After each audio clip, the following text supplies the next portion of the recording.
regarde ce qui se passe dans le monde aujourd'hui, l'agressivité des États-Unis d'Amérique, des Occidentaux, ça conforte ou ça me reconforte sur cette position-là, que l'arme nucléaire, c'est l'assurance tout risque. Parce que les pays qui ont les armes nucléaires aujourd'hui ne craignent pas une attaque des États-Unis d'Amérique. Les États-Unis d'Amérique, où l'impérialisme avait décidé après la Deuxième Guerre mondiale de créer les institutions et les mécanismes pour essayer de contrôler et maintenir leur hégémonie. C'est quoi, les amis? On a les armes, les autres n'ont pas besoin d'avoir ces armes-là. On peut les protéger. Et on peut les protéger. C'est quoi? C'est le voyoutisme. Parce que celui qui dit qu'il peut te protéger, demain peut avoir des problèmes avec toi, et il sait que tu n'as pas les armes, il vient te frapper, il vient te tuer. Conséquent, après la Deuxième Guerre dite mondiale, il y a eu tellement de coups d'État en Afrique. Thomas Sankara, récemment, plus récent, parce que 89, 87, ça ne fait pas très longtemps. On a eu Patrice Emery Lumumba, tué pour ça. Kwame Nkrumah, tué pour ça. Kwame Nkrumah, en fait, il avait compris ces choses-là. Il avait parlé de commandement commun. Et les Africains n'avaient pas compris. Ils voulaient une armée africaine, digne de ce nom pour défendre l'Afrique.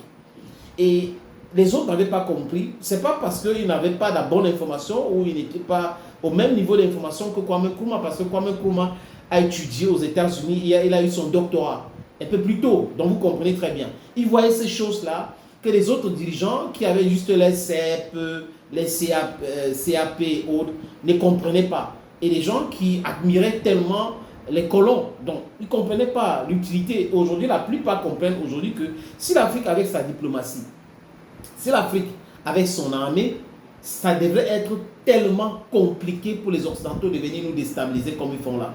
À chaque fois qu'on découvre le pétrole quelque part, il y a des terreaux.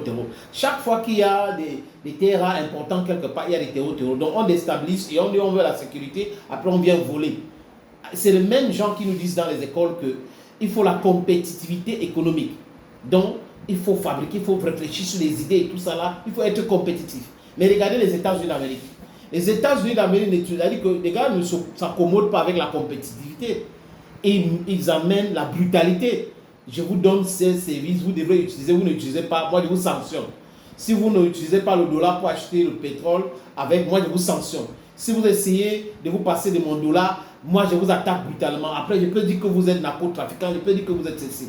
Mais il y a une famille qui avait compris cela. La famille Kim Jong. La famille Kim en Corée du Nord avait compris cela. Et ils ont réussi donc à piéger les États-Unis d'Amérique. Vous avez vu que Donald Trump, quand il est venu en 2020, avant 2016-2020, il a rencontré Kim Jong-un, le successeur de Kim Jong-il.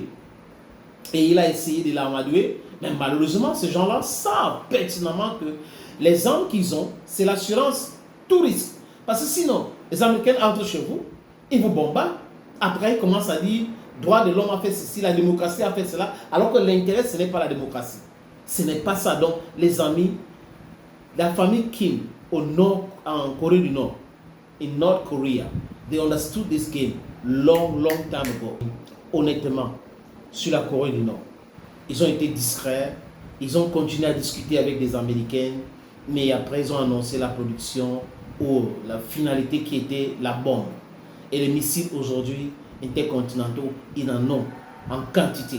Et ils ont dit clairement qu'ils vont soutenir l'Iran si les États-Unis attaquent l'Iran. La Corée du Nord a été très claire. La Russie a été très claire.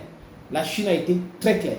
Parce que ces gens-là aujourd'hui ont compris que les Américains ne sont pas là pour autre chose, mais pour stopper l'avancement technologique, économique de la Chine à travers le pétrole et piétiner les autres. Et on ne peut pas être dans les BRICS. On fait les affaires avec la Chine, avec la Russie, et les gens viennent de nulle part, ils viennent nous bombarder, ils viennent nous attaquer, alors que ces pays que je viens de citer là ont les armes plus sophistiquées même que l'oncle Sam, dont les intérêts américains au Moyen-Orient sont en danger. Et la Corée du Nord a déjà été très claire. Je crois que l'exemple coréen, c'est un très très bel exemple. Allons, Gomi.